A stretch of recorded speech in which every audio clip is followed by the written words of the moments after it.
gawain ng mga Duterte, kaya naluklok lahat ang buong mundo at binaha dahil sa ninakaw nila yung pera ng taong bayan. Kaya si Sara, hindi alam niya yung mga pinagsasasabi niya. Kasi ang laman ng utak niya, pulbura. Ay gawa na niluklok nila ang buong mundo.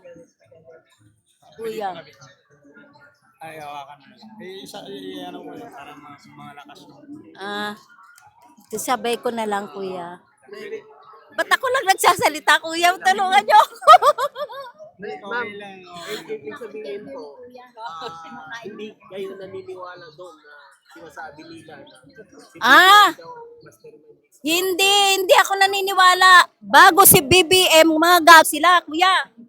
Nilalaban ko talaga yan. Huwag nilang sabihan ng si Marcos na ang may gawa niyan.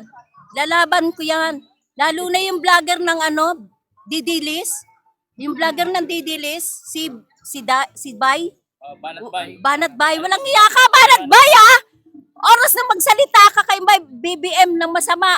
Humanda ka sa akin, saan tayo magkita? Sabi ko sa kanya, sabihin ko sa kanya yan.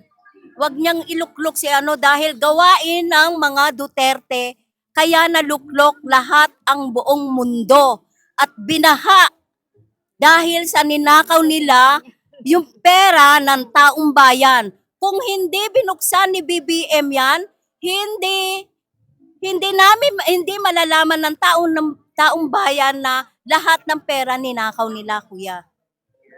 Oh. Lahat yan, kuya. Makulong sana yung lahat ng magnanakaw dyan. Merong announce na po ang Pangulo kahapon. Inilabas na po ang warrant of arrest sa mga... Ay, maraming salamat, kuya. Sana yan, hindi na pwedeng pakawalan na yung BBM yan. Ang sabi doon, walang piyansa. Oh, dapat lang. Mga walang hiya sila eh. Naghihirap kami, kuya. Yung mga bilihin, hindi namin kaya. Katulad kami, mga senior kami, kuya. Kami hindi. Sila lang pala ang nagpapakaligaya sa mga pera ng taong bayan, kuya.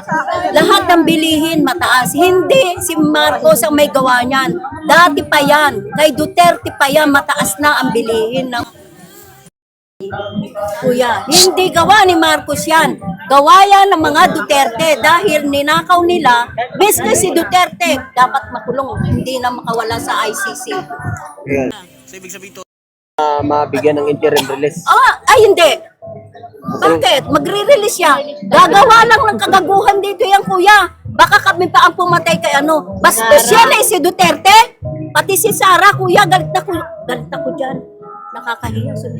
Sige lang, okay lang. Galit kami dyan, kuya, dahil walang hiya. Lalo na yan si Sara, kung ano-anong pinagsasabi. Adik yan, kuya eh.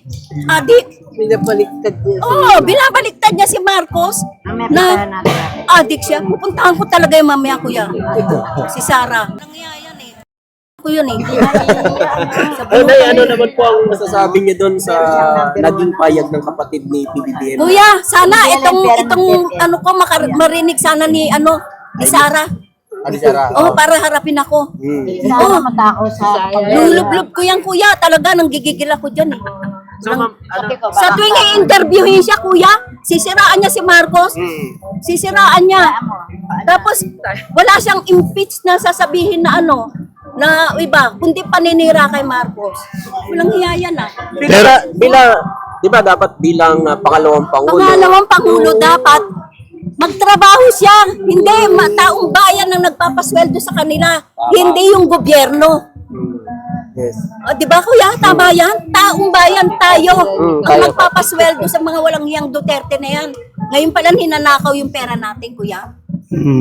Gusto ko marinig nila yan, kuya. Pero ma'am, sabi nila marami naman daw sila nagawa. Hindi lang ipinapakita. Walang nagawa yan, kuya. Mamatay man kami. Niluklok nila kami. Lalo na yan si Duterte. Niluklok kami niyan. Na bastos yung high. Bastos ka, Duterte. Hindi na sana yan mapakawala. Dapat doon na siya mamatay. Payag ka ba na si Duterte uuwi pero nasa garapon na? Ah, hindi. Oh, pwede. Bubuhusan ko pa siya ng ano sa garapon. Kuya, Asido. asido, para matunaw yung garapon. Walang iya yan, kuya. Ganyan kagalit namin. Walang iya siya. Noong pa niya ninanakaw.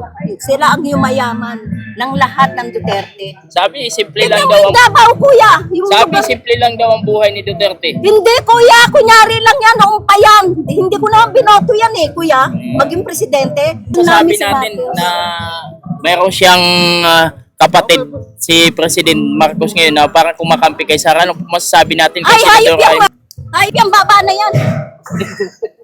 Hayop yan, baba na yan. Uy, gilitan natin ng ulo yan. Bastos yung hayop yan, kapatid niya. Dapat lang nasabihan siya na hindi siya kapatid. Okay. Dapat lang yun. Sinabi ni Marcos na Ay, naku hindi kuya, yung kapatid lagi ko yung nagsasalita. Marcos ang ano ko, cellphone ko. Walang iya siya, niluklok niya yung kapatid niya. Halimbawa na ito.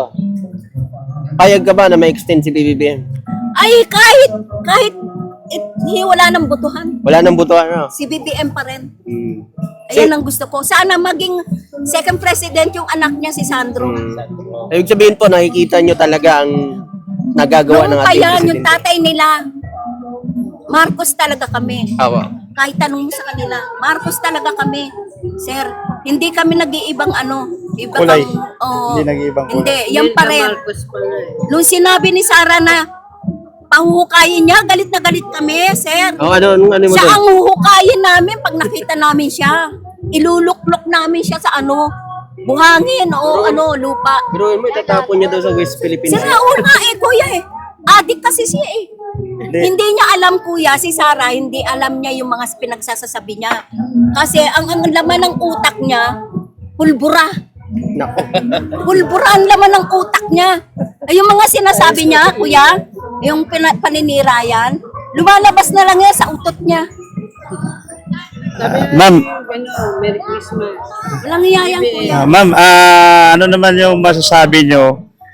Wala daw talaga utang na loob ang Marcos dahil ang Duterte nagpalibing sa bayani, sa kanyang ama at Wala po, sino? eto na lang, last na lang. Ang Hintay niyo ako!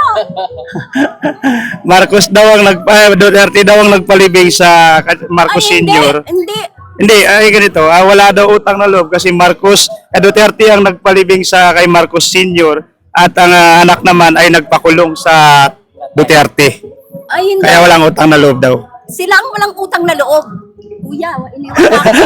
Thank you, ate. God bless. God bless. Maraming salamat. Okay.